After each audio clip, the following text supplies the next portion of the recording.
He'll reset. Nowitzki again for the lead. Bang!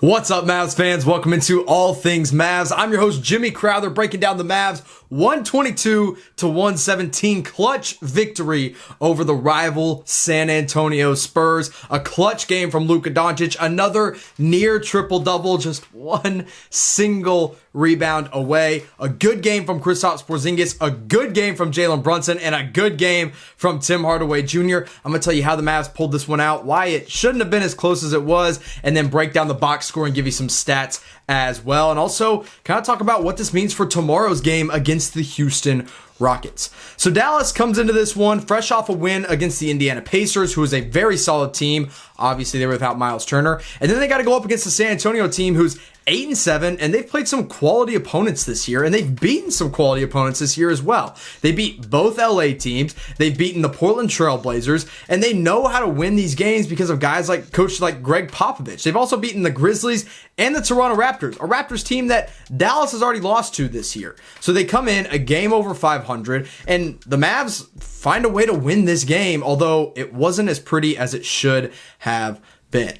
So Luka Doncic starts out this game just absolutely nuts wild. And the first four possessions for the Mavs were beautiful. They were exactly what I wanted to see the Dallas Mavericks do in this game. First play of the game, they find Porzingis at the top of the key. He knocks down a three.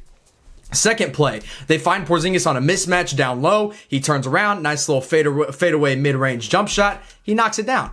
Third play, Luka Doncic, mid-range crossover pull-up. Yep, that's a bucket. And then the fourth play, another Luka Doncic mid-range pull-up, but this time it was a fadeaway from the low post. This is what you want to see if you're a Mavs fan. Are your two superstars going back-to-back and finding ways to play together oh so well? But Luka was the story in that first quarter. The Mavs scored 37 points, which I mentioned on my last post-game video. They scored 37 points in the first quarter of that Pacers game. That was a season high for the Mavs. And they did it again, back-to-back games. The offense is beginning to roll because Kristaps Porzingis is at the 5. Luka assisted or scored on 33 of those first 37 points for the Mavs. He played the entire first quarter, barely played the second quarter. And you know what? He slowed down a little bit as the game went on, but he made plays when it mattered. Now, one important note for the Spurs here is that starting point guard DeJounte Murray, or the Spurs announcers were calling him Jonte.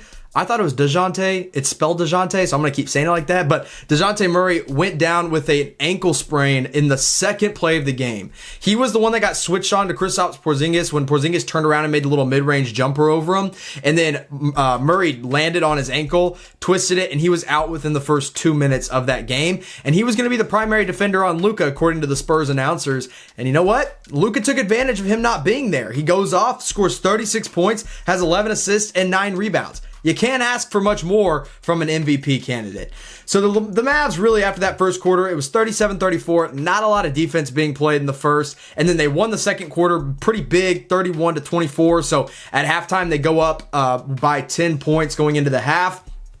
Third quarter, same story. They go into the fourth with a 10-point lead. And then all of a sudden, Dallas came crashing down in the fourth. And this became a much closer game than it was supposed to be. Dallas was up 113-104 with 4 minutes and 40 seconds left. And then the Spurs, thanks in large part to DeMar DeRozan, go on an 8-0 run, capped off by 2 DeMar DeRozan free throws, which made it a 1-point game with 1 minute left to go. 113-112. And then, ladies and gentlemen, Luka Doncic happened. Luka comes in and makes 2 clutch plays in a row. And that's what you want. You want the best player to have the ball in his hands at the end of a game. And Luka knew that, and he took over, and he went to another place in the last minute of this game. First possession, a minute left. Like I said, he drives down, gets a switch off a screen from Porzingis. Aldridge gets switched on to him, and Luka does his little classic pump fake this way, and then a back up and under, and finished it beautifully down low to put the Mavs up by 3. And then the Mavs go down, they get a stop on the other end, and then Luka gets the ball back one more time with about 30 seconds left. He drives to the paint, knowing that all the Spurs defenders are going to crash on him. And as soon as they do, Luka drives right, kicks it right to a wide open Jalen Brunson, the surgeon himself, who hits a wide open three in the corner, and it was beautiful basketball. It made it 118 to 112. Basically just came down to free throws at that point. There was a three-pointer made by Rudy Gay, but Porzingis made 2 free throws, and Wes Iwundu made 2 free throws, and the Mavs sealed the deal, won it 122 to 117. Now, I could get into the fact that, look, Dallas started to get out-rebounded at the end. Dallas couldn't get a stop at the end. Really, three-point shooting wasn't that great at the end. I could get into all that, but none of that matters because the Mavs won, and they won on the shoulders of their best player, who has struggled the past 2 games offensively, and he comes in tonight, scores 36, went 6 of 6 from the free throw line, 4 of 12 from 3, and also 13 of 28 from the field. Couldn't be more proud of our guy Luka Doncic tonight, but there was one particular play that he made when he was on the bench that really stuck out to me. Something that I loved watching from Luka. I think it was in the second quarter when Luka was getting his long rest. Jalen Brunson, who had a terrific game, and I'll talk about more here in just a minute, drove left because he's a lefty, finished a tough and one. Everybody on the bench is clapping it up. Luka sprints off the bench and is the first one to help Jalen Brunson up off the floor, even though he wasn't even in the game. And that's the kind of leadership you want to see from your 21-year-old who's leading this team to victory night in and night out. So before I talk about a couple individuals such as Kristaps Porzingis, Jalen Brunson, I want to get into the box score real quick for your Dallas Mavericks and just tell you, in case you missed it, exactly who did what. Luka leads the way, like I said, 36 points, 11 assists, 9 boards. 2 Dallas Mavericks had 20-plus points. Kristaps Porzingis had 21 points, 8 boards, an assist, a steal, and 2 blocked shots. He was a plus 24 in the box score, which was the best in the game. Tim Hardaway Jr. also had 21 points, 2 rebounds, 2 of 6 from 3. Honestly, didn't shoot it that well, but he got to the rim better than I've really seen him. This is the second game that I've seen from him this year where he really got to the rim really well because his shot wasn't falling. Jalen Brunson in the starting lineup, once again, 16 points, 6 assists, and 4 boards. Guys, I love Jalen Brunson. I'm one of those guys, and I've talked about it on this channel before, where I like the guys that the Mavs draft and really groom and raise themselves, and that's a guy like Jalen Brunson, and I love what I have seen from him so far this year. The 5th starter in this game was Josh Green. Look, offensively, 2 points. He had a really nice transition dunk, but defensively, man, I'm still loving this kid. Also has 6 rebounds. He was a plus 14 in the box score, which was the second best in the game. Off the bench, Trey Burke, huge game once again from him when it mattered. 13 points and 2 of 5 from 3, 5 of 10 from the field. 7 points and 4 boards from Willie Cauley-Stein, who, God love him, still can't finish a dunk for some reason. He was 3 of 4 from the field. He only missed 1, but the one he missed was terrible. He should have made it. 2 points, 4 rebounds from Wes Iwundu. He got those 2 points at the end of the game. Hey, he played pretty good defense on DeMar DeRozan as best you could. DeMar still got 29 points, but he did what he could. And then James Johnson, 4 points, 4 rebounds, 2 assists. Look, you guys know I love James Johnson, but his stock is going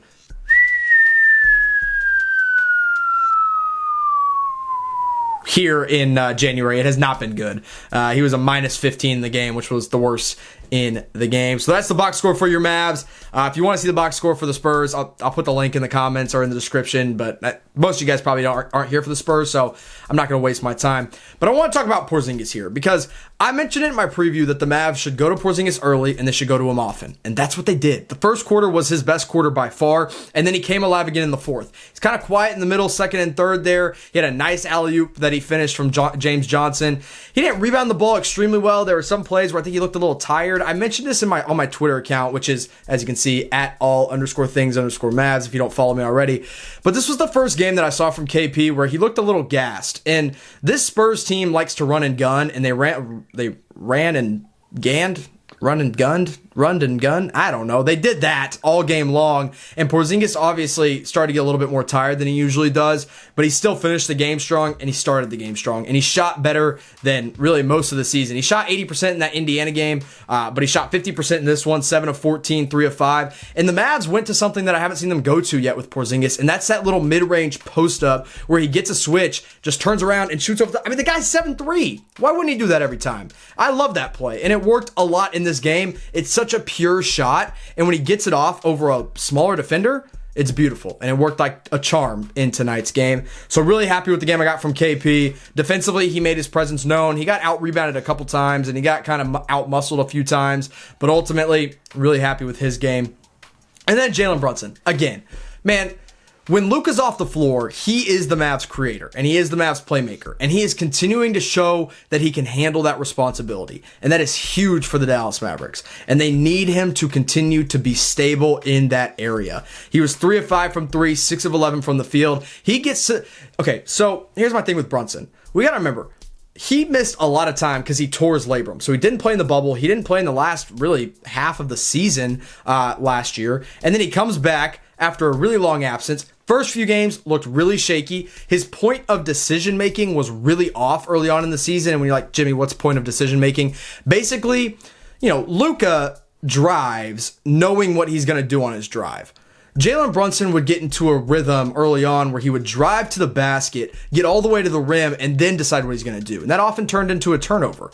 But lately, especially since he's come back from being out for COVID protocols, he has made his point of decision making so much earlier, where when he drives, he either knows he's going to finish or he's going to kick it out. And he goes and gets rebounds. He knows how to pass well. He knows how to win games. He showed it tonight. He hit a clutch shot. He did it in college, and he's doing it in his second year in the NBA. I couldn't be more happy with the Mavs backup point guard situation in Jalen Brunson. And right now he's a starter. And once again, as a starter, he performs really, really well. So we might need to be talking about Jalen Brunson as a starter. But game ball tonight obviously goes to Luka Doncic. I haven't seen who won that defensive belt yet. Maybe by the time you're watching this, you already know who got it. But I personally do not know. And so the Mavs are going to turn around and play Saturday night on ESPN, 8 o'clock p.m. Central Time. That game got moved. Yes, it's confusing. And I think it's going to come out on the community tab that I said 7:30 p.m. because they changed it later. But anyway, Mavs, Rockets, 8 p.m. Central Time.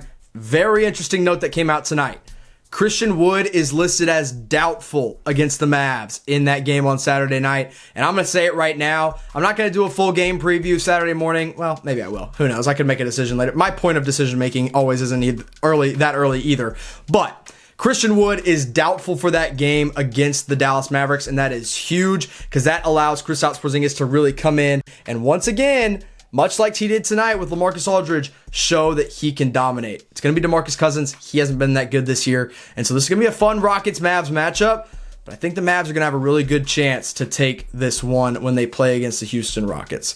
Thank you guys so much for tuning in. Also, did my first live stream this Friday. It is up if you missed it. I'll continue to do those on Fridays. And hey, I might do them throughout the week as well. If you haven't already subscribed to the channel, please do. I actually, today, just got officially approved and am being reviewed for monetization right now, which means very soon here, I'll start making money on this channel, which is insane that I'm literally going to get paid to talk about the Dallas Mavericks, but it's all because of you guys. So if you haven't subscribed already, hit that subscribe button. Make sure you give this video a like. I'll see you after the Rockets game tomorrow at 8 p.m. Central Time. And as always, go Mavs, baby.